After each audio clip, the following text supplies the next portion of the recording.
Pengobjektifan badan lelaki. Minggu ini saya dapat satu surat dari sebuah NGO yang bertajuk Pengobjektifan badan lelaki. Mula saya ingat ini satu lagi email nak tunjuk video lucah pakai AI macam yang saya dapat sebelum inilah. Bila baca, rupanya pasal satu fenomena semasa sambutan Hari Merdeka setiap tahun. Ini yang dimaksudkan dengan pengobjektifan badan lelaki oleh NGO itu.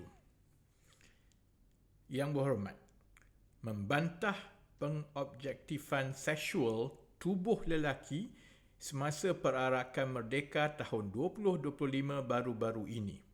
Merujuk kepada perkara di atas, kami daripada Demi Negara ingin menyuarakan bantahan tegas terhadap pengisian perarakan kemerdekaan sempena sambutan Hari Kemerdekaan ke-68 baru-baru ini. Kami berpandangan perarakan tersebut telah dicemari dengan persembahan bersifat eksploitasi seksual menerusi pengobjektifan tubuh lelaki. Perarakan kemerdekaan adalah sebuah acara kebangsaan yang ditonton oleh seluruh rakyat Malaysia. Ia seharusnya menjadi wadah memupuk semangat patriotisme dan kesedaran sejarah tentang perjuangan kemerdekaan. Maka acara perarakan kemerdekaan tidak sepatutnya direndahkan dengan pertunjukan yang bersifat mencari perhatian secara murahan.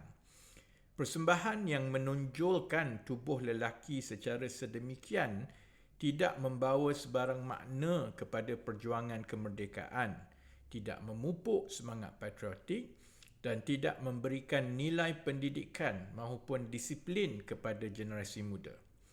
Demi maruah negara dan kehormatan acara kebangsaan, kami di Demi Negara, NGO tadi itu, menyeru agar pihak kerajaan dan semua ahli parlimen untuk mengambil perhatian serius terhadap perkara ini.